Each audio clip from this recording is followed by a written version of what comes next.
اعوذ باللہ من الشیطان اللعین الرجیم بسم اللہ الرحمن الرحیم الحمدللہ رب العالمین وصلی اللہ علی محمد وآلہ الطیبین الطاہرین المعصومین ولعنت الدائم علی اعدائہم اجمعین من الآن الی قیام یوم الدین۔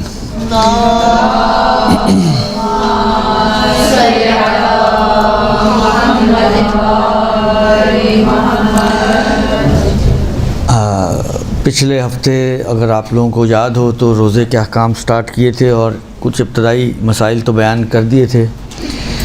اس کے بعد جو عنوان آتا ہے وہ مبطلات روزہ کا آتا ہے۔ تو مبطلات روزہ تو کئی مرتبہ ہم ریپیٹ کر چکے ہیں اور تقریباً ہر سال ہی پڑھتے ہیں اس کو۔ تو آج اس کے بعد کا جو ٹاپک آتا ہے وہ ڈسکس کرتے ہیں ہم۔ تو میرا خیال ہے وہ ہر سال وہاں تک تو شاید نہیں پہنچ پاتے ہم، تو آج بھی اگر اس کو لے کر آئیں گے تو پھر نہیں پہنچ پائیں گے، تو اس لیے اس کو سکپ کر کے ہم جو تیسرا ٹاپک بنتا ہے اس کی طرف چلتے ہیں، وہ ہے فطرے کے احکام۔ اچھا، فطرے کے احکام دیکھیں، بہت ساری چیزیں، ظاہری بات ہے بالآخر جن گھروں سے ہم لوگوں کا تعلق ہوتا ہے تو اتنے بھی بے دین گھر نہیں ہیں، تو بہت ساری چیزیں انسان نے سنی ہوئی ہوتی ہیں اور اس کے کانوں میں پڑی ہوئی ہوتی ہیں، لیکن وہی والی بات ہے کہ سنی ہوئی تو ہیں لیکن وہ شرعی اعتبار سے ان کی حد و حدود کیا بنتی ہے اور کیا اس کی شرعی شکل بنتی ہے، اس کو دیکھنے کی ضرورت ہے۔ اس لیے کچھ اب جتنی گنجائش ہوگی وقت میں فطرے کے حوالے سے ہم کچھ بات چیت کریں گے، خاص طور پہ ایک بعض اس کے اہم چیزیں ہیں جو کوشش کروں گا کہ وہ کور ہو جائیں۔ یہ ایک دوسری چیز یہ کہ فطرے کے بارے میں بہرحال روایتیں بھی موجود ہیں۔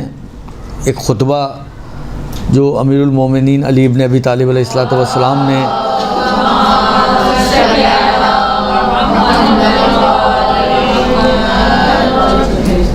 عید فطر کے موقع پہ ارشاد فرمایا، وسائل الشیعہ کی روایت ہے، مولا فرماتے ہیں کہ اپنے زکوٰۃ فطرہ کو ادا کرو اس لیے کہ یہ تمہارے نبی کی سنت ہے اور خدا کی طرف سے ایک فریضہ ہے، بس تم میں سے جو کوئی بھی اپنے تمام گھر والوں کی طرف سے، یعنی اپنے اور اپنے تمام گھر والوں کی طرف سے، چاہے بڑے ہوں چاہے چھوٹے ہوں، چاہے آزاد ہوں چاہے غلام ہو، اس کو چاہیے کہ 1 سا یعنی وہی 3 کلو، حالانکہ اس کے اندر کھجور و گندم یا جو ادا کرے۔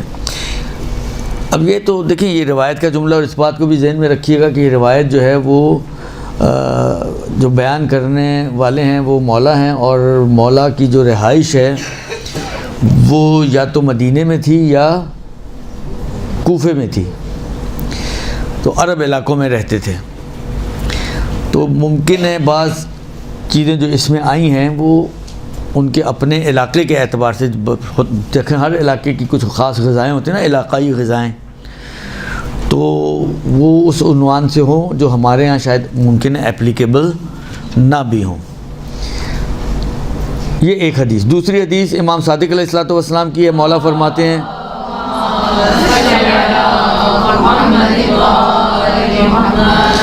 کہ جب مولا سے سوال ہوا اس آیہ مبارکہ کے بارے میں جو سورہ اعلیٰ کی آیت نمبر 14 اور 15 ہے، قد افلح من تزکیٰ وذکر اسم ربہ فصلی، جب اس کے بارے میں سوال کیا تو مولا نے فرمایا کہ اس سے مراد وہ لوگ ہیں کہ جو زکوٰۃ فطرہ کو ادا کرتے ہیں اور صحرا میں جا کے نماز عید کو انجام دیتے ہیں۔ قد افلح من تزکیٰ یعنی وہ لوگ کہ جو زکوٰۃ دیتے ہیں انہوں نے فلاح پائی، وذکر اسم ربہ فصلی، اور مثلا صحراؤں میں جا کے نماز عید کو، کیونکہ نماز عید کے جو آداب بیان کیے جاتے ہیں وہ اسی طریقے کے آداب ہیں، اور اگر آپ لوگوں کے ذہنوں میں امام رضا علیہ السلام کا بھی ایک قضیہ اس طرح سے نقل کیا جاتا ہے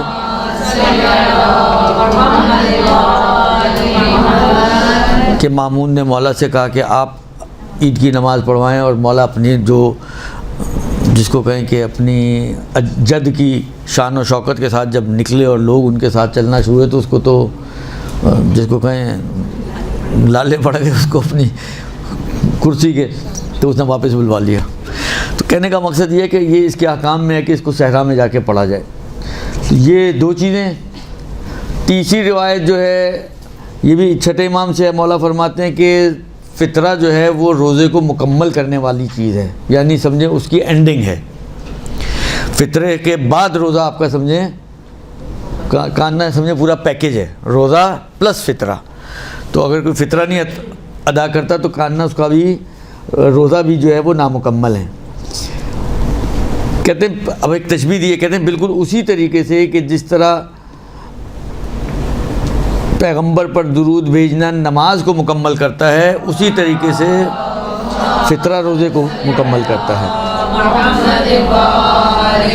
اور ایک آخری روایت جو چھٹے امام ہی سے نقل ہوئی ہے، مولا فرماتے ہیں کہ مولا نے اپنے ایک وکیل کو کہا کہ تم جاؤ، جا کے تمام گھر والوں سے، چاہے وہ بڑے ہوں چھوٹے ہوں غلام ہوں آزاد ہوں، سب کا فطرہ نکال دو، کیونکہ مجھے فوت کا ڈر ہے کہ اگر نہیں کوئی رہ گیا تو فوت کا ڈر ہے اس کے اوپر۔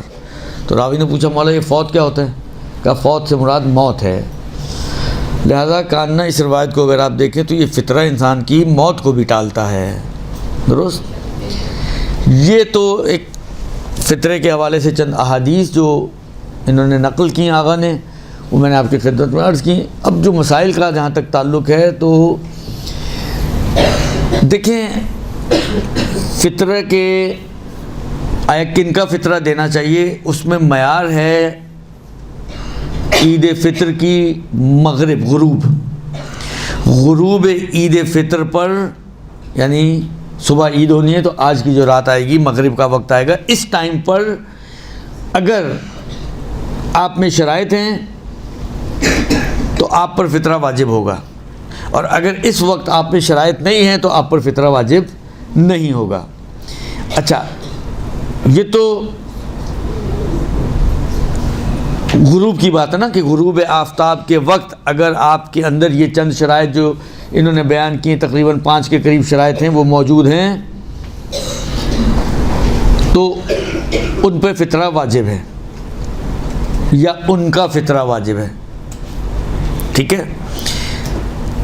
اگر کسی میں غروب آفتاب کے وقت یہ شرائط موجود نہیں ہے، لیکن غروب آفتاب کے بعد سے لے کر اگلے دن ظہر تک اس ڈیوریشن میں کہیں اس کے اندر یہ شرائط وجود میں آ جاتی ہیں، مثلا بالغ نہیں تھا بالغ ہو گیا غروب آفتاب، مثلا 10 بجے رات کو بالغ ہو گیا، یا مثلا فرض کریں کہ اس وقت مجنون تھا،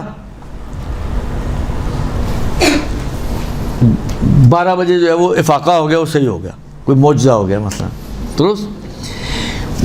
اسی طرح اور باقی جو شرائط ہیں، تو اس میں بھی آگاہ کہتے ہیں کہ احتیاط واجب یہ ہے کہ یہ بھی فطرہ نکالے، یعنی اگر غروب آفتاب میں شرائط نہیں تھی لیکن اس کے بعد سے لے کر اگلے دن ظہر تک شرائط وجود میں آ جاتی ہیں، تب بھی احتیاط واجب یہ ہے کہ یہ شخص فطرہ نکالے یا اس کا فطرہ نکالا جائے، درست؟ اب وہ شرائط کے ہیں، 5 شرطیں بیان کی انہوں نے، بالغ ہو، عاقل ہو، بے ہوش نہ ہو، فقیر نہ ہو، اور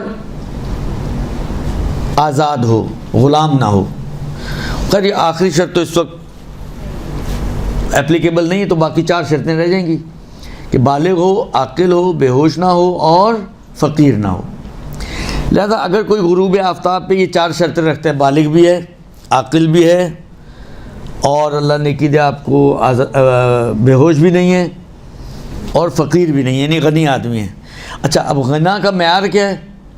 غنا کا معیار یہ ہے کہ اس کے پاس 1 سال کا خرچہ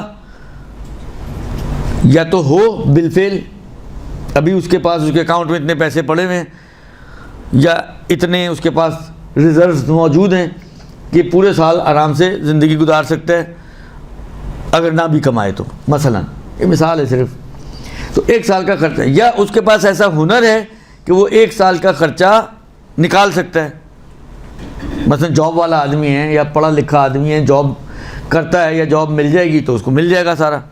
تو خلاصہ یہ کہ یا تو اس کے پاس ایسا کوئی ہنر ہو، اگر بالفعل نہیں، بالفعل کا مطلب ہوتا ہے اگر ابھی نہیں بھی ہیں لیکن اس کے پاس ایسا ہنر ہے کہ جس کے ذریعے سے وہ سال بھر کا خرچہ نکال سکتا ہے اپنا، تو یہ بھی غنی ہے. ولو جیبیں اگر آپ اس کی ٹٹولیں تو اس میں سے 10 روپے 20 روپے نکلیں، لیکن ہنر ہے اس کے پاس، وہ نکال لے گا. یا یہ کہ نہیں اس کے پاس موجود ہوں تو یہ غنی ہے. لیکن ایسا شخص کہ جس کے پاس نہ سال بھر کا خرچہ ہے اور نہ ہی کوئی ایسا ہنر ہے، یا ہنر ہے لیکن اتنا نہیں ہے کہ وہ سال بھر کے خرچوں کو پورا کر سکے، تو اس صورت میں یہ شخص فقیر کہلائے گا. یعنی فقیر شرعی جو اکثر دوسرے آپ فطرے میں تو ابھی ہم بحث کر رہے ہیں، مثلا کفارے میں اور فدیے میں اور مجھول المال واجب صدقہ بینک وینک کا جو ہوتا ہے ان سب میں آپ فقیر شرعی کی جو بات ہوتی ہے، یعنی یہ شخص. تو فقر کا معیار یہ ہے کہ سال بھر کا خرچہ ہو یا ہنر ہو تو غنی، اور اگر یہ نہیں ہے تو فقیر شرعی. اب مثلا فرض کرنے نہیں ہے کا مطلب یہ کہ مثلا جاب کر رہے ہیں لیکن اتنے نہیں ملتے ہیں.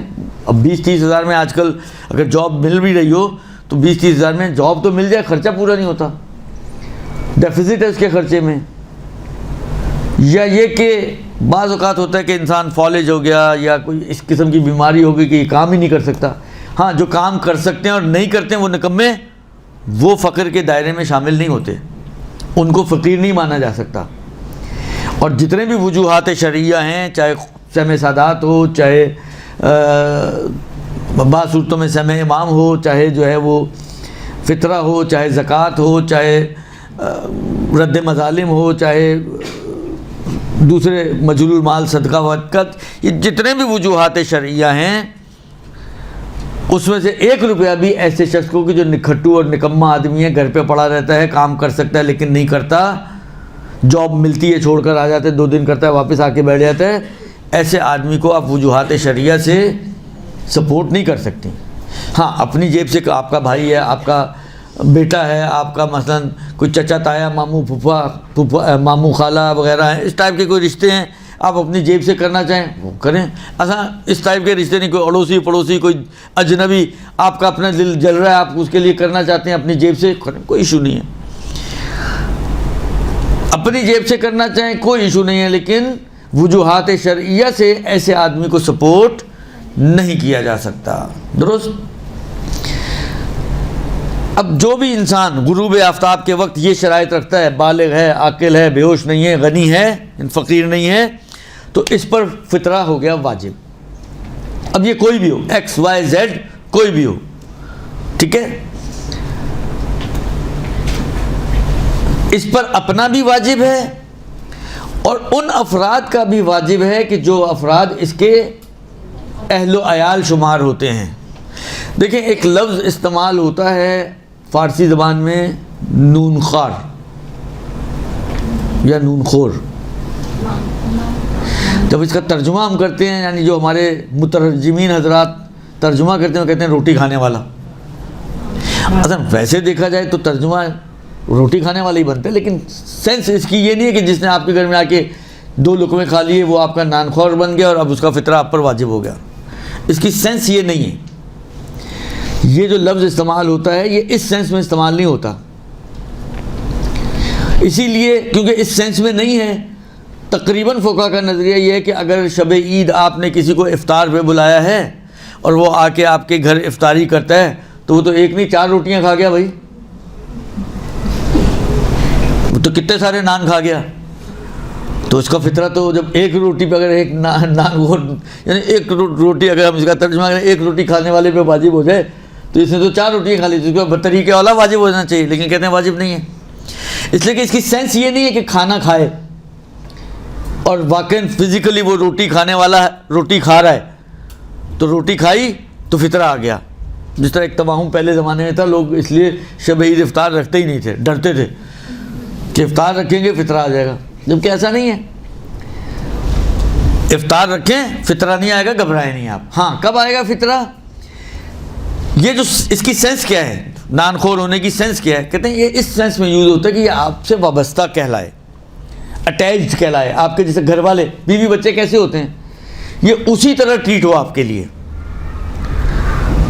آپ کے گھر کے فرد کے طور پر ٹریٹ ہو، یہ سینس ہے اس کی. اب چاہے اس نے روٹی نہ بھی کھائی ہو شب عید آپ کے گھر، مثلاً آپ کے بچے آ رہے ہیں کوئی دبئی سے، سعودیہ سے، یو کے سے، امریکہ سے، کینیڈا سے، آسٹریلیا سے، اب تو دنیا جہان میں مسلمان پھیلے ہوئے ہیں، درست؟ اب وہ آ رہے ہیں، اتفاق ایسا ہے کہ اب ذرا اچھی پراپر مثال بنانی ہے تو اس کے لیے تھوڑا سا ہمیں پھر وہ احتیاط واجب والے حصے میں جانا پڑے گا کہ شب عید کی بجائے مثلا رات کے 10 بجے، 11 بجے، 12 بجے ان کی فلائٹ آئی ہے، ٹھیک ہے، اور جہاز میں وہی والی باتیں کھا پی کر آئے ہیں، اب ان کا کھانے کا کوئی پروگرام نہیں، لیکن آئے ہیں آپ کے پاس چند ایک ہفتہ گزارنے کے لیے۔ اب انہوں نے پوری رات آپ کی ظہر تک کھانا ہی نہیں کھایا، اور اس کا فطرہ واجب نہیں ہوگا کہ آپ پر؟ آپ کہ جی نان خور، اس نے تو نان کھایا ہی نہیں، اس نے نان کے، اس نے تو چاول بھی نہیں کھائے، لیکن یہ کیونکہ اب آ کے ٹک گیا نا آپ کے پاس، رہنے آیا آپ کے پاس، تو یہ اب آپ کی گھر والوں کی طرح ٹریٹ ہوگا، یہ مراد ہے، یہ مراد ہے۔ لہذا اس نے کھانا نہیں بھی کھایا، وہ رات فلائٹ سے کھا کر آئے ہیں، جو بھی ہے، تو آگاہ کہتے ہیں کہ کیونکہ اگلے دن ظہر سے پہلے پہنچ گیا ہے اور آپ کے نانخور شمار ہو رہا ہے، تو احتیاط واجب یہ ہے کہ اس کا بھی فطرہ ادا کریں۔ اسی کو اگر بہت ایکوریٹ مثال بنانا چاہیں تو اس کو مغرب کے وقت بلا لیں، مغرب کے وقت آپ کے گھر پہنچ گیا، اور لیکن بالآخر کھا پی کر آئے ہیں، بچے آتے ہیں نارملی جو باہر سے کے ملکوں سے آتے ہیں تو ذرا نازک معدے والے بن کر آتے ہیں، ہمارے کھانے جب کھاتے ہیں تو انہوں نے کہا جی ہم احتیاط کریں گے، ہم نے کھا لیا بس اور نہیں کھائیں گے، سو گئے اور اگلے دن دوپہر تک سوتے رہے، کچھ نہیں کھایا، آئے نماز شماز پڑھی، سو گئے، اگلے دن دوپہر تک سوتے رہے۔ اب یہ نان تو کھایا ہی نہیں اس نے، لیکن اس کا فطرہ واجب ہے، کیوں؟ اس لیے کہ یہ آپ کا نان خور شمار ہو رہا ہے۔ یعنی نان خور کا مطلب یہ نہیں کہ فزیکلی کھائے، بلکہ آپ کے یہاں کھانے والا آپ کے گھر کے افراد کی طرح آپ کا کھانے والا شمار ہو، یہ مراد ہے، آپ کا کھانے والا شمار ہو، ضروری نہیں ہے کہ اس وقت کھائے بھی۔ لہذا ایک کھا رہا ہے اور کھانے والا شمار نہیں ہو رہا، اس کا فطرہ واجب نہیں ہے، جیسے جس کو آپ افطار پہ بلائیں۔ ایک نہیں کھا رہا ہے لیکن کھانے والا شمار ہو رہا ہے، اس کا فطرہ واجب ہے۔ تو ملاک اور معیار فزیکلی کھانا کھانا نہیں ہے، سمجھ میں آئی بات؟ ملاک و معیار وہ آپ کے کھانے والوں کا حصہ شمار ہو، یہ ہے، چاہے کھائے چاہے نہ کھائے۔ اگر وہ شب غروب عید فطر پہ وہ آپ کا کھانے والوں کی طرح شمار ہو رہا ہے آپ کے ہاں، تو اس کا فطرہ آپ پر واجب ہو جائے گا، چاہے وہ کھائے یا نہ کھائے۔ ٹھیک ہو گیا جی؟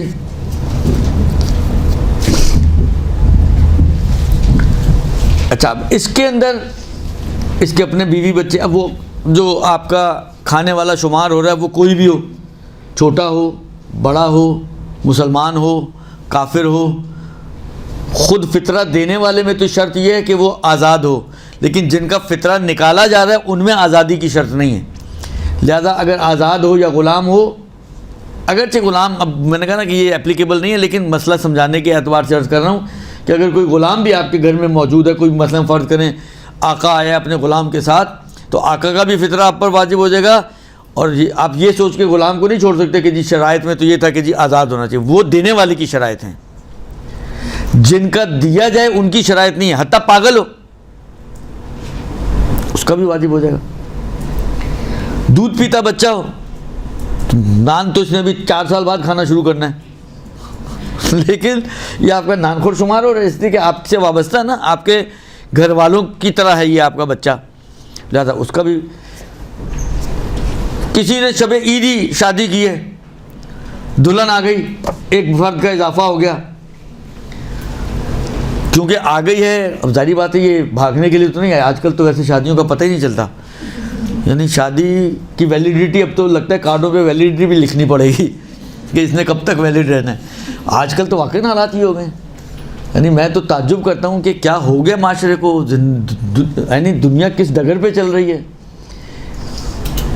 یعنی پرانے زمانے میں 30 سال بعد بھی شادی کا کوئی تصور، طلاق کا کوئی تصور نہیں ہوتا تھا، اگر کوئی دیندار شوہر مہر دینے کی بات کرتا تھا تو عورت رونا دھونا شروع کر دیتے کہ مجھے طلاق نہیں چاہیے، جبکہ مہر کا تعلق کوئی طلاق سے نہیں ہے۔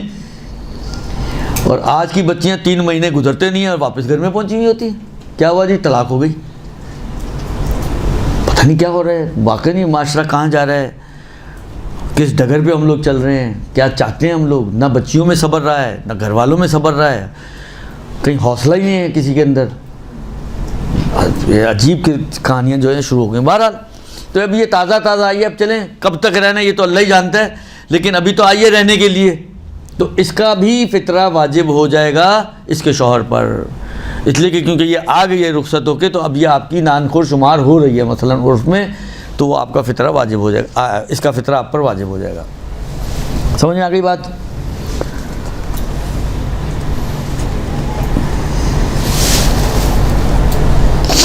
البتہ وہ بچہ جو ابھی شکم مادر میں حمل کی صورت میں ہے، اس کا فطرہ واجب نہیں ہے اگر یہ غروب آفتاب سے لے کر اگلے دن ظہر تک اس دنیا میں اس نے قدم نہ رکھا ہو تو۔ ہاں کوئی اس دنیا میں آ گیا اور یہ نانخور شمار ہو تو بھلے پھر اس کا بھی فطرہ واجب ہو جائے گا، لیکن اگر پیدا نہیں ہوا اس دن، 4 دن بعد پیدا ہوا، تو اس کا فطرہ پھر شب غروب آپ کہیں کہ جی 4 ہی دن کا تو فاصلہ ہے، جب تک دنیا میں نہیں آیا اس تک اس کے اوپر احکام جاری نہیں ہوں گے۔ درست جی؟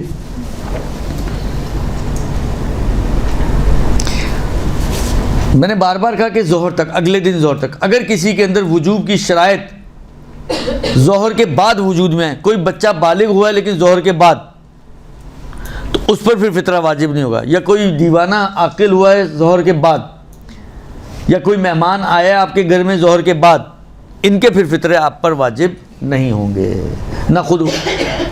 اب وہ ایک دوسرا مسئلہ بعد میں آئے گا، چلو اس میں اس وقت بحث کریں گے اس میں۔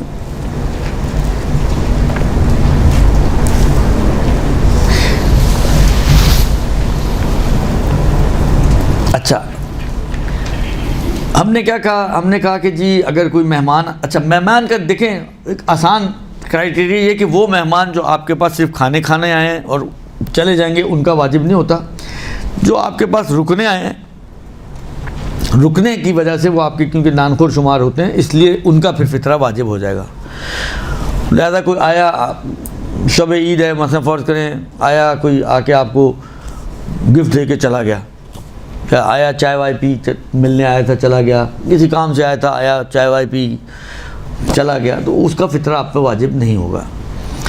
اب مسئلہ یہ ہے کہ اگر میں فرض کریں جیسا بچے ہیں، بچے آئے ہوئے ہیں آپ کے گھر، تو آپ پر ان کا فطرہ واجب ہے، یعنی ان کا فطرہ مثلا ہو سکتا ہے یہ بچہ خود اپنے جس ملک سے آیا ہے، مثلا دبئی سے آیا ہے یا وہاں کما رہا ہے، ویل سیٹلڈ ہے، لیکن کیونکہ کسی اور کا نانخور بن رہا ہے لہذا فطرہ اس پر واجب ہوگا، اس بچے کا فطرہ، اس کی فیملی کا فطرہ، کیونکہ یہ پوری کی پوری پلٹن آپ کے پاس آ گئی ہے رکنے کے لیے، تو یہ آپ کی نانخور شمار ہو رہی ہیں، لہذا ان کا فطرہ آپ پر آئے گا۔ اب فرض یہ ہے کہ اگر تو آپ نے دے دیا تو دے دیا، لیکن اگر آپ نہ دیں، یا بعض اوقات مہمان سوچتے ہیں یار میں کیوں اس کے اوپر برڈن ڈالوں، میں اپنا فطرہ خود ہی نکال دیتا ہوں، نکال دیا، تو یہ کافی نہیں ہوگا۔ اگر اس نے خود سے اپنا فطرہ نکال دیا ہے تو یہ کافی نہیں ہوگا، اور یعنی انہوں نے احتیاط واجب لگائیے کہ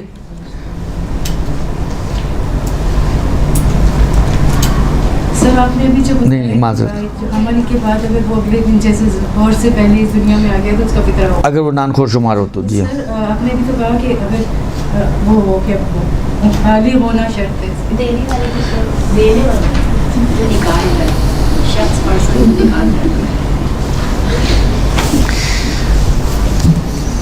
شکر ہے آپ نے اس میں نہیں بولا کہ غنی بولا تھا آپ نے، تو فقیر کا فطرہ کیسے واجب ہوگا؟ وہ شرائط دینے والے کی ہیں، یہ جن کا دیا جا رہا ہے اس میں کوئی خاص شرطیں نہیں ہیں، جو دینے والا ہے اس کی شرطیں ہیں، ٹھیک ہے۔ خوب، اب فرض کریں کہ میرے بچے آئے ہیں لیکن میں خود اپنا نہیں نکالتا تو میں ان کا کیوں نکالوں گا؟ بالفرض کہ جس کے آپ مہمان ہیں یا جس کے نانخور شمار ہو رہے ہیں وہ شخص فطرہ نکالتا ہی نہیں ہے، تو اب اس کے فطرے کی کیا صورتحال بنے گی؟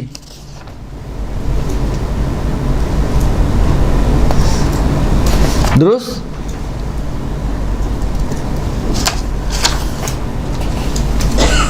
لیکن اگر فرض کریں میں جان بوجھ کر اس کا فطرہ نہیں دے رہا یا میں بھول گیا اور میں نے اس کا فطرہ نہیں دیا، تو اس صورت میں کہتے ہیں کہ اگر اس شخص میں خود، جس طرح میں نے مثال دی کہ یہ خود کھاتا پیتا آدمی ہے،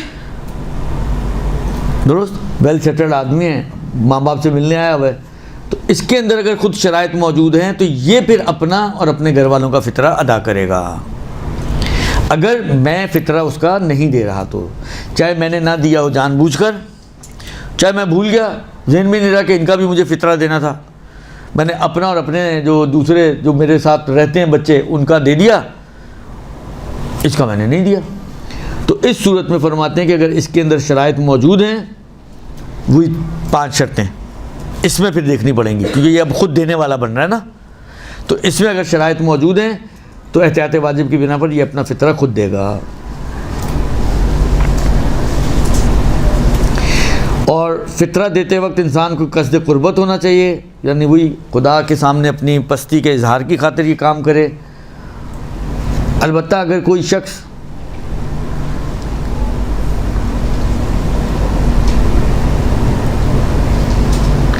قصد قربت کے بغیر یا اخلاص کے بغیر فطرہ دے دے تو ذمہ داری اس کی پوری ہو جائے گی، لیکن کیونکہ ایک عبادی پہلو ہے اس کے اندر، لہذا قصد قربت اور اخلاص ہونا چاہیے اس کے اندر۔ خوب، اس کے بعد فرماتے ہیں کہ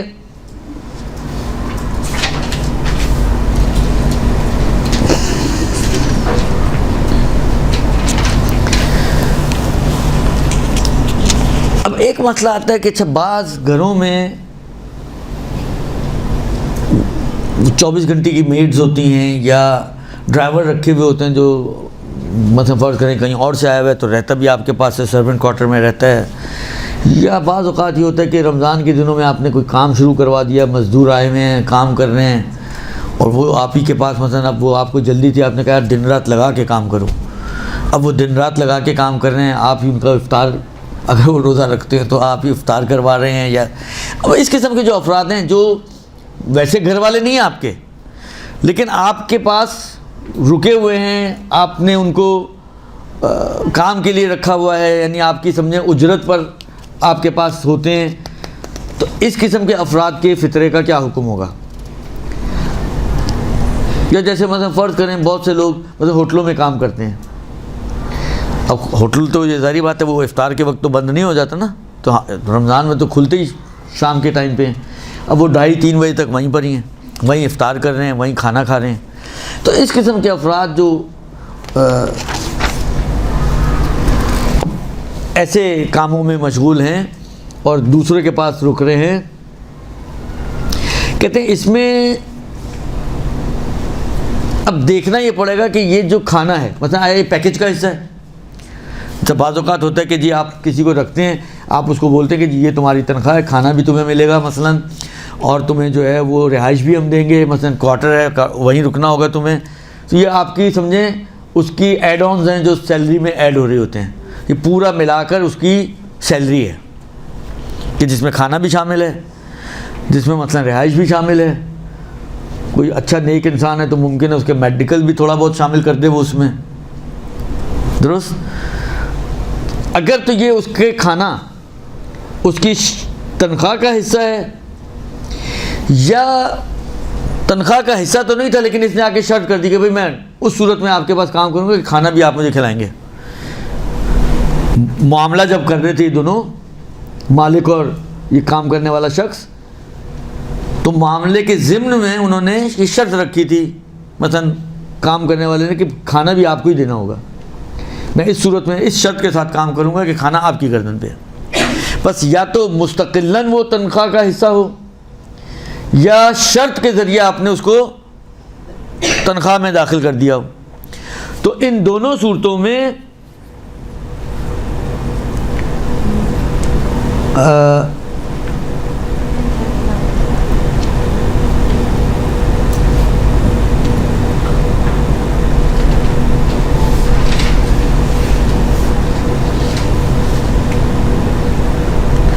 کا فطرہ واجب نہیں ہوگا مالک کے اوپر، لیکن اگر شرط نہیں ہے، نہ تنخواہ کا حصہ ہے نہ شرط ہے، درست، اور کام لینے والے افراد جو ہیں وہ مثلا جس طرح وہ خدا ترسی میں یا بالآخر حال کھانے کا ٹائم ہو گیا تو اس کو کھانا کھلا دیا، اس عنوان سے، یعنی تنخواہ کا حصہ نہیں ہے یہ، تو اس صورت میں پھر ان کو اس کا فطرہ دینا پڑے گا کہ اگر یہ اس کا وہی، اب یہ تنخواہ کا حصہ نہیں ہے لیکن یہ وہی والی بات ہے، وہیں رہتی ہے، میڈ ہے یا ڈرائیور ہے یا مالی ہے یا جو بھی ایکس وائی زیڈ، تو یہ اس کے وہی نانخور شمار ہو رہے ہیں کیونکہ تنخواہ کا حصہ تو نہیں ہے یا شرط تو نہیں ہوئی ہے، تو اس اعتبار سے پھر اس کا فطرہ مالک پر واجب ہوگا، وَإِلَّا پھر واجب نہیں ہے۔ ٹھیک ہے جی،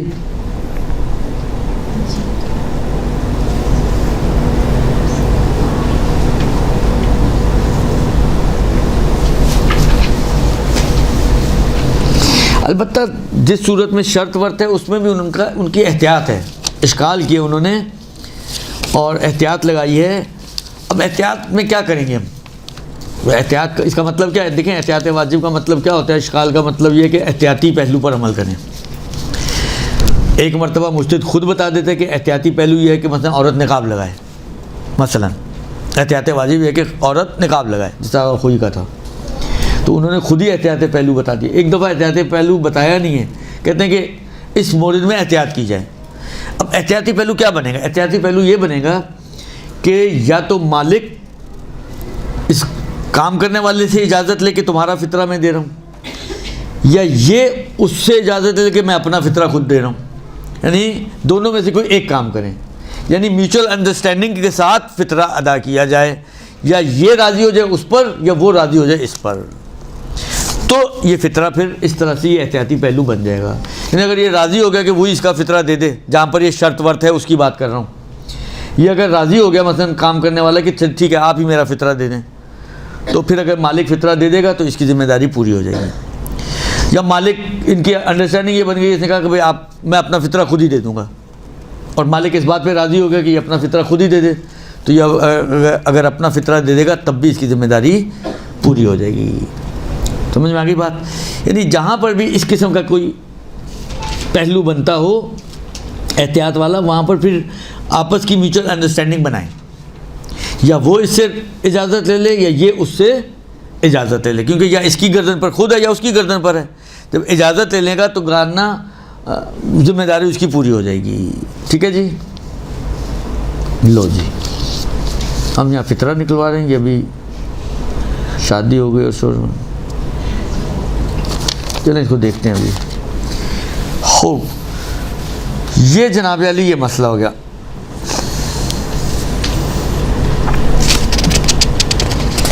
اچھا، جو مر چکے ہیں، اگر کوئی شخص غروب آفتاب سے پہلے مر جائے تو اس کا فطرہ واجب نہیں ہوگا، یعنی عید فطر کی جو غروب آفتاب ہے، اور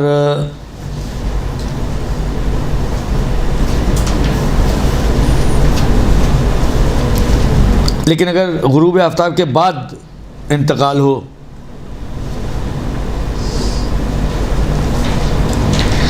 تو اس کے فطرے کی بات کی ہے کہ اس کے مال سے نکالا جائے، لیکن آغا سیستانی نے اس میں اشکال کیا۔ پھر وہی والی بات ہے کہ یہاں پر احتیاط کے تقاضے کو ترک نہ کیا جائے، یعنی بالآخر آپس کی میوچل انڈرسٹینڈنگ سے، کیونکہ اس میں مردے کا بھی مال استعمال ہو رہا ہے، تو اس طریقے سے اس کو پھر فطرے کو ادا کیا جائے۔ اب یہ ایک مسئلہ اہم ہے، جو میں نے کہا نا کہ کچھ مسائل اس میں اہم ہیں، امپورٹنس ہے ان کی، کیونکہ بہت زیادہ پوچھے جاتے ہیں۔ وہ مسئلہ یہ کہ جو ہمارے فیملی سسٹمز ہیں، کمبائنڈ فیملی سسٹم، باپ بھی کما رہا ہے، بچہ بھی کما رہا ہے، دونوں مل ملا کے گھر چلا رہے ہیں، اب فطرہ کس پر آئے گا؟ یعنی ایک مرتبہ تو یہ ہوتا ہے نا کہ ایک ہی گھر میں رہ رہے ہیں لیکن نیچے باپ رہ رہا ہے, اوپر بیٹا رہ رہا ہے, وہ اپنا گھر چلا رہا ہے, یہ اپنا گھر چلا رہا ہے, تو ٹھیک ہے, وہ اپنا فطرہ دے گا, یہ اپنا فطرہ دے گا, کیونکہ چھت ایک کے نیچے رہ رہے ہیں لیکن گھر دو چل رہے ہیں. لیکن ایک مرتبہ یہ ہوتا ہے کہ ایک چھت کے نیچے رہ رہے ہوتے ہیں اور گھر بھی ایک ہی طریقے سے چل رہا ہوتا ہے, ایک ہی جگہ کچن ہے, ایک ہی کھانا ہے, سارے خرچے ایک ہی ہیں, بالآخر کچھ پیسے باپ نے ڈالے, کچھ پیسے بیٹے نے ڈالے, مل ملا کر یہ گھر چل رہا ہے. اب یہ فطرے کون نکالے گا؟ مثلا فرض کریں 3-4 فیملی ممبر جو ہیں وہ بچے کے ہیں, 3-4 فیملی ممبر جو ہیں وہ باپ کے ہیں. اب 4 ادھر فرض کر لیں, 4 ادھر فرض کر لیں, تو 8 افراد کا فطرہ نکلنا ہے. تو کون نکالے گا؟ باپ نکالے گا, بیٹا نکالے گا. یہ سارے پورے باپ کے اوپر ڈپینڈنٹ نہیں ہیں, سارے پورے بیٹے کے اوپر ڈپینڈنٹ نہیں ہیں, تو بالآخر اب اس کے فطرے کا کیا ہوگا؟ آقا فرماتے ہیں کہ اگر کوئی شخص, یا بعض اوقات یہ ہوتا ہے کہ چلیں پہلے اس کو ہم دیکھتے ہیں کہ مثلا یہ جو 2 آدمی تو کمانے والے نا, تو ان 2 کو اگر چھوڑ دیں تو باقی 6 آدمی, یہ 6 آدمی ان 2 کے نان خور ہیں. یہ 6 افراد ان 2 کے نان خور بن رہے ہیں کہ باپ بھی ان کے اوپر خرچ کر رہا ہے اور بیٹا بھی ان کے اوپر خرچ کر رہا ہے, دونوں کے اوپر, یعنی دونوں ان 6 کے 6 افراد پر دونوں خرچ کر رہے ہیں, تو یہ دونوں کے نان خور بن رہے ہیں. کہتے ہیں ایسی صورت میں ان کا فطرہ جو ہے ان دونوں پر واجب ہوگا.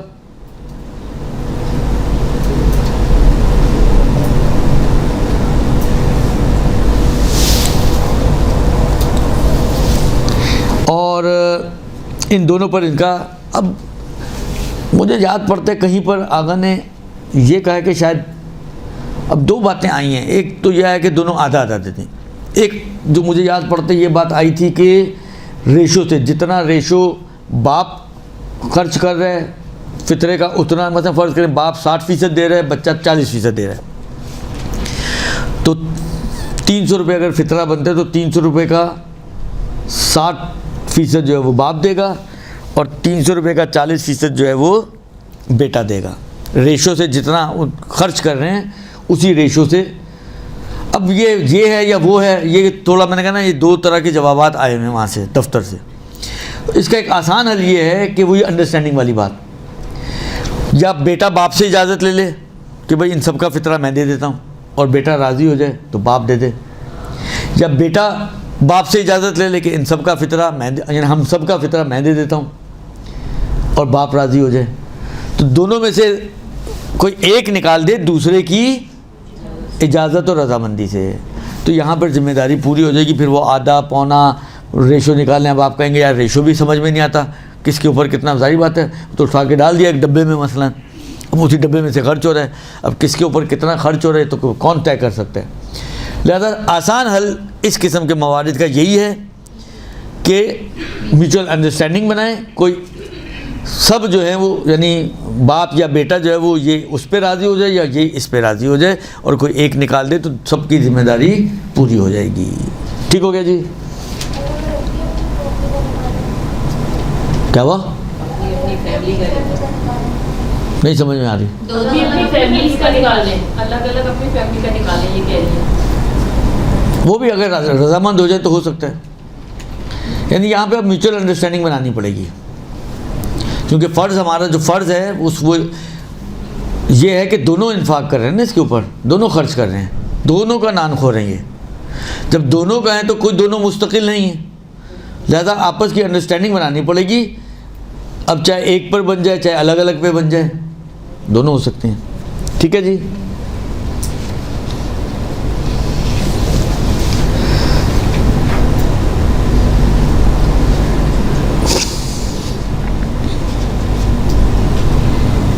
اسی طریقے سے فرض کریں اگر کسی جگہ پر مثلا ایک مرتبہ کوئی 1 ہفتے کے لیے رکنے آتا ہے, مثلا بچے آئے 1 ہفتے کے لیے, ایک مرتبہ آیا کوئی مثلا رک رہا ہے لیکن لمبا نہیں رکنا, فرض کریں وہ سحری تک رکے گا اور چلا جائے گا, یا ظہر تک رکے گا چلا جائے گا. بے حیث کے شک ہو گیا کہ آیا یہ نانخور شمار ہو رہا ہے کہ نہیں ہو رہا, کیونکہ اگر یہ نانخور شمار ہو رہا ہے میرا تو اس کا فطرہ کس پہ واجب ہے؟ مجھ پر. اور اگر یہ میرا نانخور شمار نہیں ہو رہا تو اس کا فطرہ کس پر واجب ہے؟ خود پر, یا مجھ پر یا خود پر. اگر شرائط ہیں اس میں تو اب پھر وہی والی بات آ گئی, ڈاؤٹ آ گیا نا. تو کیا ہونا چاہیے؟ Mutual understanding. یہاں پہ بھی اگر دونوں آپس میں میوچل انڈرسٹینڈنگ کر لیں, وہ کہے جی ٹھیک ہے میرا فطرہ بھی آپ ہی دے دو, یا یہ کہ یار تم اپنا فطرہ تم خود ہی دے لو, تو ذمہ داری پوری ہو جائے گی. جہاں پہ بھی میں نے کہا نا کہ ڈاؤٹس آ جائیں یا تقسیم ہو جائے یا اس قسم کی چیز آ جائے یا احتیاطی پہلو بول دیں, وہاں پر آپ کو میوچل انڈرسٹینڈنگ سے کام آگے بڑھانا ہے کہ کسی ایک پر توافق کر لیں اور وہ ایک دوسرے کا بھی دے دے اور اپنا بھی دے دے. اچھا, یہ دوسری چیز. تیسری چیز جو اہم ہے, اب گھڑی رکی ہے کیا؟ نہیں چل رہی ہے. تیسری چیز جو اہم ہے وہ یہ ہے کہ اگر ایک فرد ہے, ایک شخص ہے,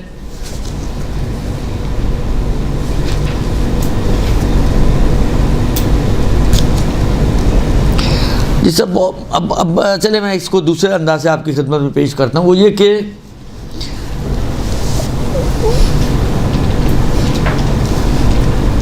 ایک بچہ ہے آپ کا جو پڑھنے گیا ہوا ہے اور ابھی وہ آپ ہی سے وابستہ ہے, یعنی آپ ہی اس کو خرچہ بھیج رہے ہیں.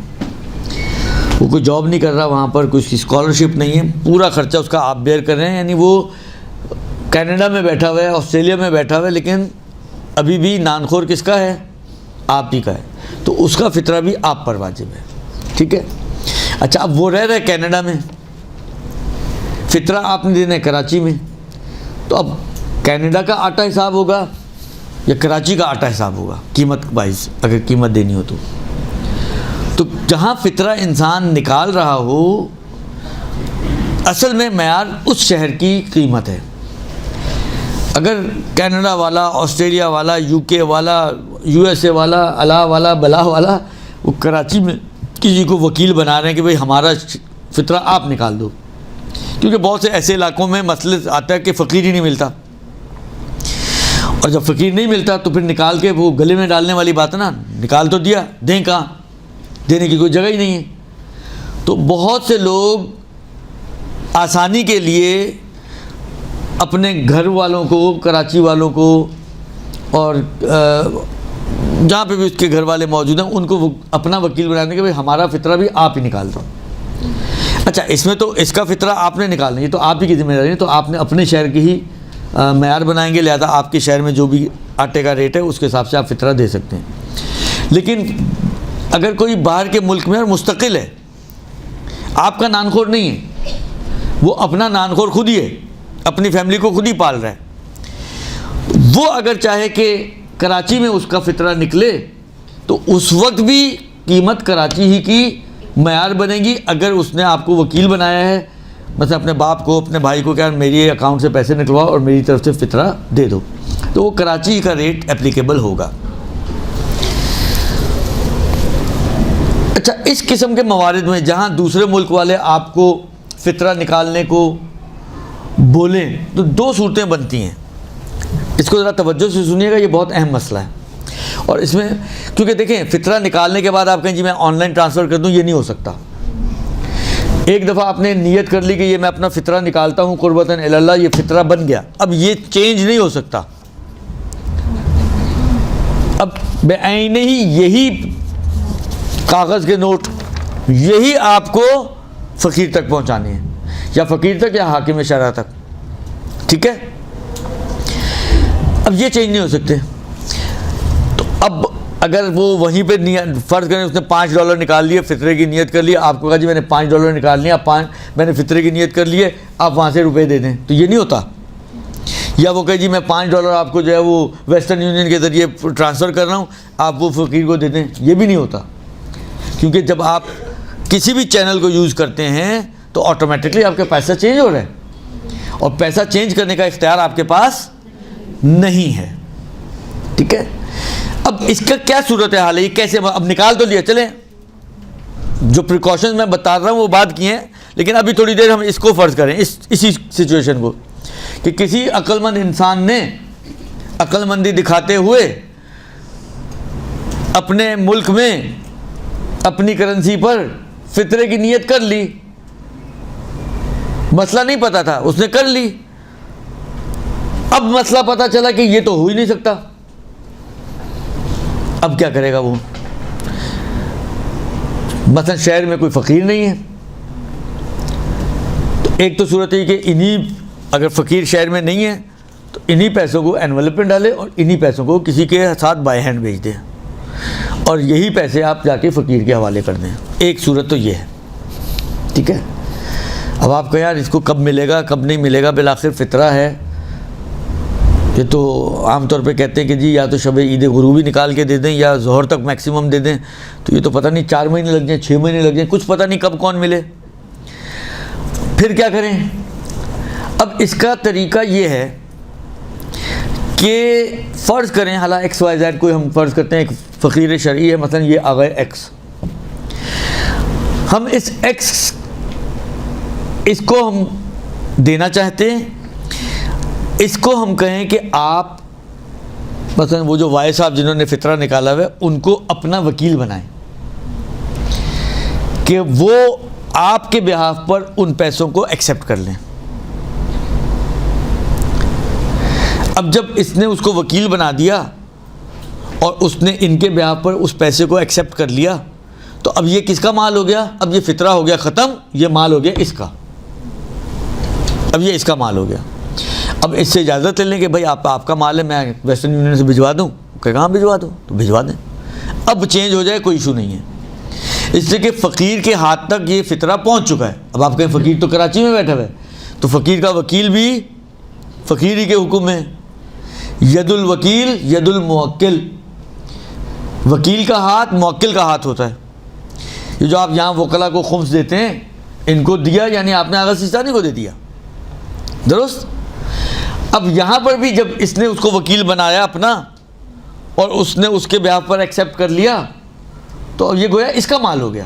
جب اس کا مال ہو گیا اب وہ فطرہ ہونے سے ختم ہو گیا، اب یہ اس کے ساتھ انڈرسٹینڈنگ بنا لے کہ میں میرے کراچی میں پیسے پڑے ہوئے، میں آپ کہتے ہیں تو میں وہیں سے بھجوا دیتا ہوں، کہے گا اوکے میں یہ یہاں رکھ لیتا ہوں، ٹھیک ہے، اس نے اوکے کر دیا، ٹھیک ہے۔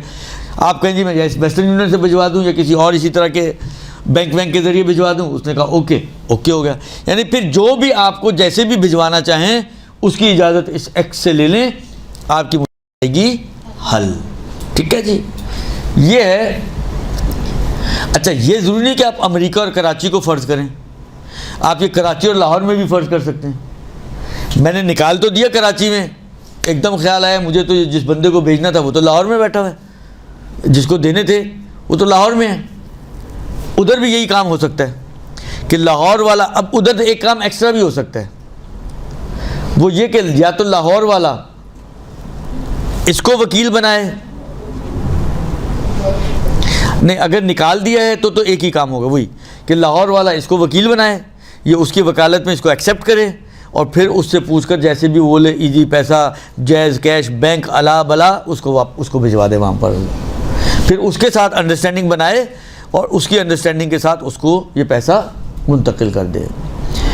یہ تو دونوں صورتوں میں ایک جیسا مسئلہ بنے گا، یہ ایک صورت ہے۔ دوسری صورت جو اس مسئلے میں بن سکتی ہے وہ یہ بن سکتی ہے، البتہ یہ اسی وقت بن سکتی ہے کہ جب پہلے سے ہی کسی کو مسئلہ معلوم ہو، تو وہ شخص جو دبئی میں، لندن میں، امریکہ میں، کینیڈا میں، آسٹریلیا میں جہاں کہیں بھی بیٹھا ہوا ہے اور وہ فطرہ نکالنا چاہتا ہے، وہ وہاں پہ فطرے کی نیت نہ کرے، ٹھیک ہے، وہ جہاں بھجوانا ہے مثلا کراچی میں، تو کراچی میں کسی کو اپنا وکیل بنائے،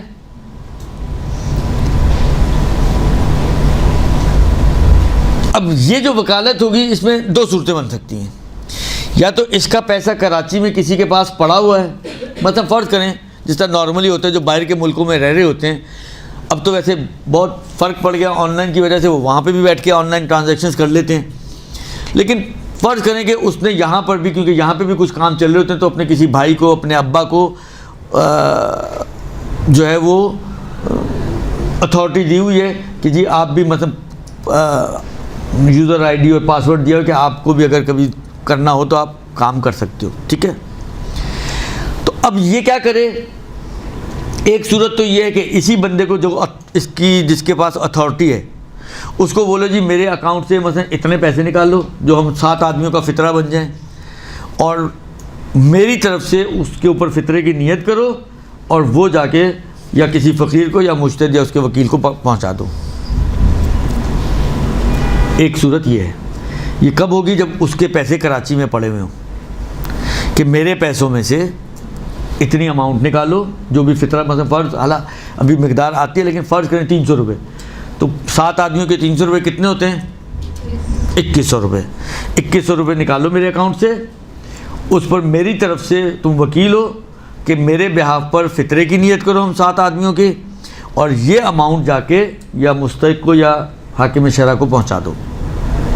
ایک طریقہ یہ ہے۔ اچھا، کوئی ایسا بندہ ہے وہ کراچی میں پیسہ رکھتا ہی نہیں ہے، اس کو پتہ ہے کہ یہاں پہ تو بہت انسرٹینٹی چل رہی ہے، کسی وقت کچھ بھی ہو سکتا ہے، لہذا اس نے کراچی میں رکھا ہوا ہی نہیں ہے پیسہ۔ اب کیا کرے گی؟ تو اس کا مسئلہ یہ ہے کہ یہ کسی بھی بندے کو، اپنے بھائی کو، اپنے باپ کو، اپنے دوست کو 2 وکالتیں دے گا۔ 2 وکالتیں۔ پہلی صورت میں ایک وکالت تھی نا کہ میری وکالت میں نیت کرو اور پہنچا دو۔ پیسہ نہ ہونے کی صورت میں یہ 2 وکالتیں دے گا۔ پہلی وکالت اس کو یہ دے کہ تم میرے بہاف پر کسی سے بھی قرضہ لے لو، 2100 روپے، چاہے اپنے آپ سے قرضہ لے لو، یعنی قرضے کے دائرے کو وسیع بنا دے کہ کسی اور سے لینا چاہے کسی اور سے قرضہ اٹھا لے، اپنی جیب سے قرضہ دینا چاہے اس کو تو اپنی جیب سے بھی قرضہ دے سکے۔ تو تم میری طرف سے وکیل ہو قرضہ لینے میں، چاہے اپنے آپ سے قرضہ لے لو 2100 روپے، یہ ایک وکالت۔ دوسری وکالت ہوئی جو پہلے تھی کہ جب یہ قرضہ لے لیا تم نے میرے لیے، تو اب اس قرضے والی اماؤنٹ کو، کیونکہ اب یہ میری بن گئی نا قرضہ ہونے کی وجہ سے، تو اب تم دوسری وکالت تمہارے پاس یہ کہ میری وکالت میں اس کے اوپر فطرے کی نیت کرو اور اس مال کو جا کے دوسروں تک، فقیر تک یا حاکم شرع تک پہنچا دو۔ پیسہ ہونے کی صورت میں ایک وکالت دے گا کہ تم فطرے کی نیت کر لو، پیسہ نہ ہونے کی صورت میں 2 وکالتیں دے گا، ایک قرضے کی وکالت اور ایک دینے کی وکالت۔ تو اس طریقے سے اس مسئلے کو سالو کیا جا سکتا ہے۔ یہ تو جس کو دینا ہے وہ باہر بیٹھا ہوا ہے اور اس کا مسئلہ ہم نے حل کر دیا کہ وہ کیسے اپنے فطرے کو نکال سکتے ہیں، کیونکہ نکالنے کے بعد آن لائن تو نہیں ہو سکتا، لیکن پہلے آن لائن کر کے پھر اس کو بولے کہ جی نکال لو اور فطرہ دے دو، یہ ہو سکتا ہے۔ ٹھیک ہے۔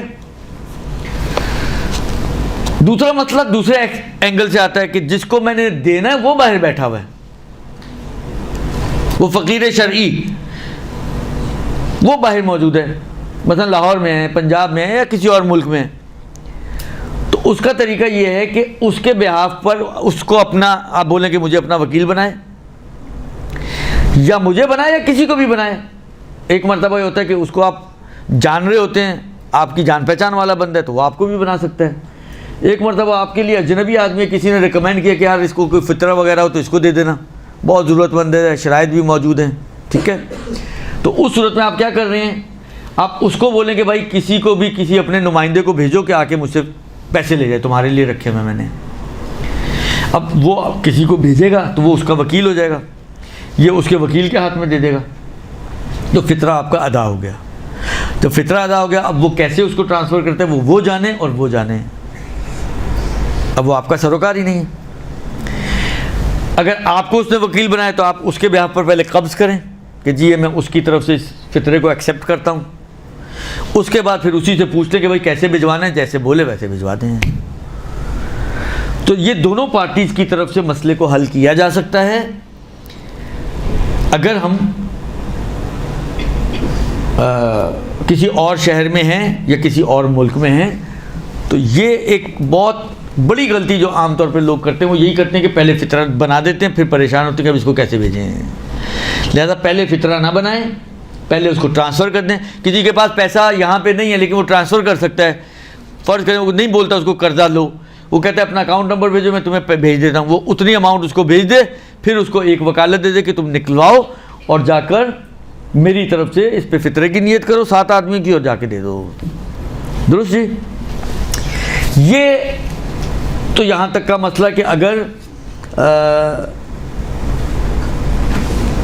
کسی کو فطرہ نکالنا اور وہ دوسرے ملک میں ہے، یا کسی کو فطرہ دینا اور وہ دوسرے جگہ پر ہے، تو کیسے دیا جائے یا کیسے نکالا جائے؟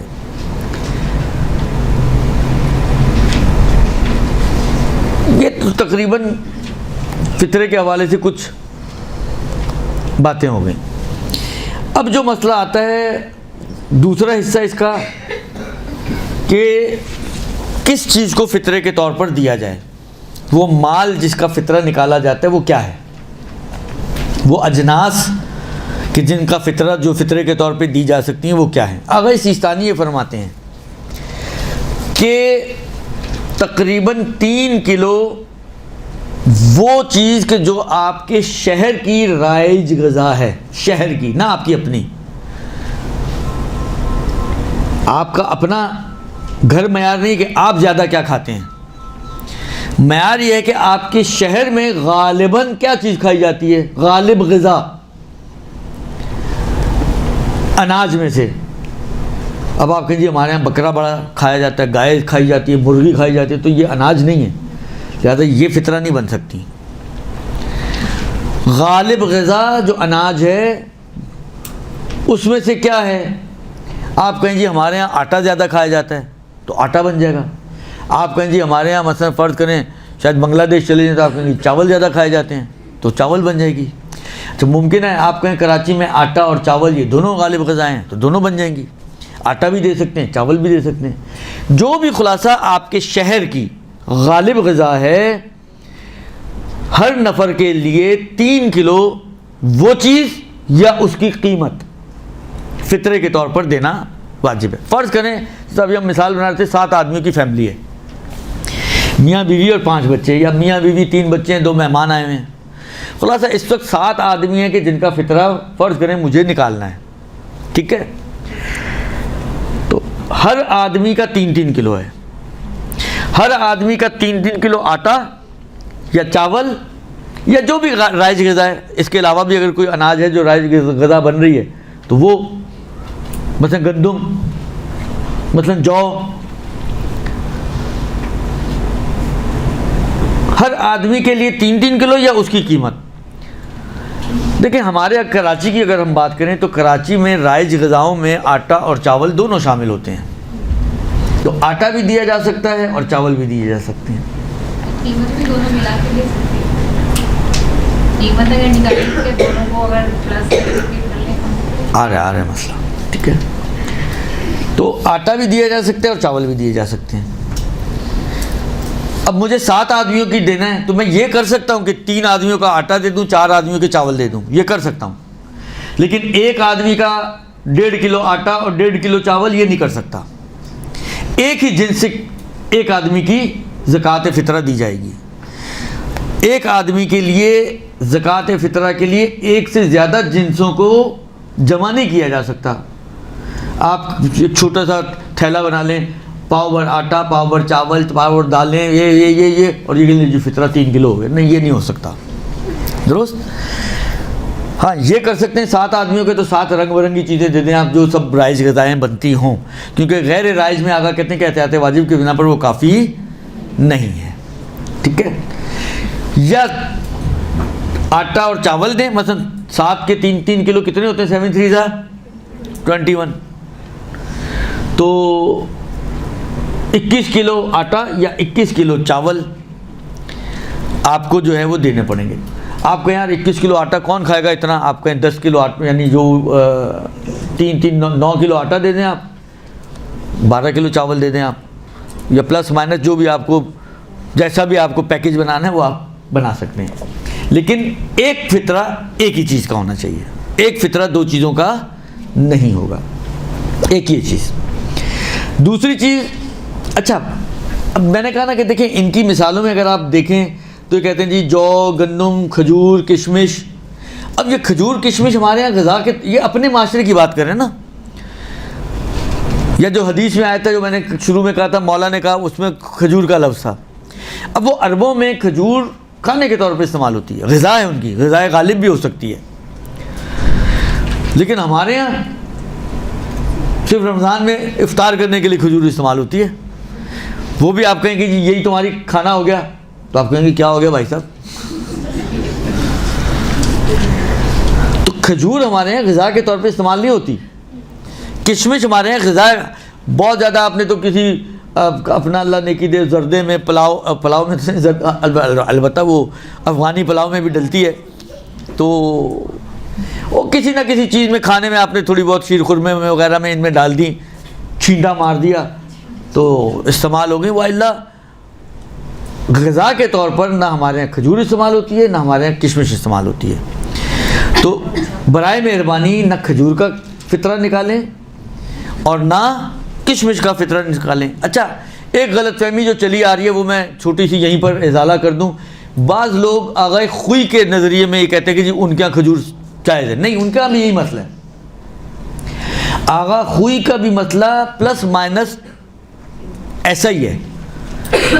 یعنی آغا خوئی کا جو بھی نظریہ ہے اس نظریے میں کم سے کم کھجور کشمش شامل نہیں ہوتی ہیں. انہوں نے قوت غالب کی بات کی ہے جو غالب غذا ہے. شہر کی شاید جو مجھے یاد پڑ رہا ہے, شہر نہیں بولا انہوں نے, شخص کا بولا ہے, یا آپ کی جو غالب غذا ہے اس میں بھی کھجور نہیں آتی ہے ہماری غالب غذا میں. اب دیکھیں دو چیزیں, یا تو آپ کی غالب غذا یا شہر کی غالب غذا. کھجور بہرحال ہمارے یہاں نہ کھجور اور کشمش دونوں میں ہی شامل نہیں ہوتی ہیں. ابھی آپ جتنی خواتین بیٹھی ہوئی ہیں, کتنے لوگ ہیں آپ میں جو 365 دنوں میں کھجور روٹی کھاتے ہیں؟ ایک بھی نہیں ہوگا شاید.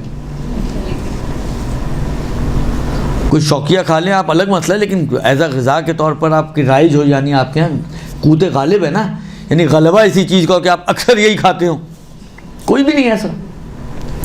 زیادہ آگے خوئی کے نظریے میں بھی کھجور کا فطرہ نہیں ہوتا, اور آگے سیستانی وغیرہ کا تو ویسے ہی جو میں نے عرض کر دیا. بس غالب غذا آپ کو دینی ہے. اب یہ جو کہانیاں آتی ہیں جی ہم لوگ جو ہے وہ گوشت زیادہ کھاتے ہیں, جو ہمیں گوشت کا دینا چاہیے, اور ہمیں یعنی جو اس قسم کی باتیں کرتے ہیں وہیں سے آپ کو اس کی اندازہ ہو جائے اس کی فقہ و فقاہت کیسی ہے. جب اناج کی بات آئی تو اناج میں گوشت کہاں سے آ گیا؟ جی اچھا, جس قیمت کا آٹا ہم گھر میں استعمال کر رہے ہیں اس کی ہاں جو قیمت ہے آٹے کی مارکیٹ میں اس 2-3 کوالٹی کا بھی ہوتا ہے نا, چاول میں بھی یہ ہے بھائی. اگر ان میں سے کوئی ایک غالب ہے, مطلب فرض کریں حالا مثال کے طور پہ فرض کریں وائٹ آٹا ہمارے ہاں اتنا رائج نہیں ہے, چکی کا آٹا رائج ہے, غالب چکی کا آٹا ہے, تو اس کی دے دیں آپ. اگر وہ بھی رائج ہے تو کسی کی بھی دے دیں, کوئی فرق نہیں پڑتا. ٹھیک ہے جی. اچھا, آٹا, چاول یا اس کی قیمت. اب آپ لم سم قیمت نہیں نکال سکتے. آپ کہیں یار یہ چلو بالآخر 1000 روپیہ دے دیتی ہوں میں فطرے کا ایک بندے کا. اب پوچھے کس چیز کی قیمت ہے, آپ کہیں مجھے خود نہیں پتا کس چیز کی ہے, بالآخر کچھ نہ کچھ تو بنتا ہی ہوگا نا. یہ نہیں چلتا. جب آپ قیمت نکال رہے ہوں تو آپ کو پتہ ہونا چاہیے کہ آپ نے یہ قیمت کس چیز کی دی ہے, آٹے کی یا چاول کی. درست. خود آپ کو ہی نہ پتہ ہو کہ آپ کس چیز کی قیمت نکال رہی ہیں تو یہ بھی کافی نہیں ہے. لہذا پہلے چیز کو معین کریں, میں نے آٹے کا دینا ہے یہ چاول کا دینا ہے, پھر اس کی قیمت نکالیں. ٹھیک ہے. تو آٹے کی قیمت, اچھا یہ اتنی پریشانی کی بات ہے مجھے, تو میں نے کہا نا کہ کچھ مسئلے ایسے ہیں سمجھ سے باہر ہیں, امت بھی سمجھ سے باہر ہے, آپ جیسی پڑھی لکھی خواتین بھی سمجھ سے باہر ہیں, اور علماء بھی سمجھ سے باہر ہیں. جو ہمارے ہاں اتنے آسان مسئلے ہیں شریعت میں, ہم نے انہی کو جو ہے حوا بنایا ہوا ہوتا ہے. ابھی آپ تھوڑے دن آگے گزرنے دیں, میسیجز آنے, آغا فطرہ کتنا ہے, آغا فطرہ کتنا ہے. ارے بھائی آپ کو قانون بتا دیا نا. آٹا کھاتے ہیں آپ لوگ گھر میں, خرید کے کھاتے ہیں اور اٹھا کے کھاتے ہیں؟ خرید کے کھاتے ہیں نا, تو قیمت نہیں معلوم آپ کو. چلیں جی آپ کہیں جی ہم تو نہیں لاتے, ہمارا شوہر لاتے, تو شوہر سے پوچھ سکتے ہیں, جا اتنا کچھ پوچھتی ہیں, اس کے موبائل تک میں تو گھسی ہوئی ہوتی ہیں, تو ایک آٹے کی قیمت پوچھنے میں مشکل ہے آپ کو. تو پوچھ لیں بھائی آٹے کی کیا قیمت ہے. ویسے تو نکالنا اسی کی ذمہ داری ہے, تو آپ کو پریشان ویسے ہی ہونے کی ضرورت نہیں ہے. جس کو پریشان ہونا ہوتا ہے وہ ہوتا نہیں ہے, اور جن کو نہیں ہونا ہوتا ہے وہ پریشان ہو رہے ہوتے ہیں, گھوم رہے ہوتے ہیں پورے شہر میں کہ یار فطرہ کتنا نکل, اس سال فطرہ کتنا ہے. ارے بھائی اس سال اور اس سال نہیں ہے, ہر سال 3 کلو آٹا یا 3 کلو چاول کی قیمت ہے. اب جو مارکیٹ ریٹ چل رہا ہے آٹے کا کی چاول کا, اس کو ملٹی پلائی بائی 3 کر دو آپ.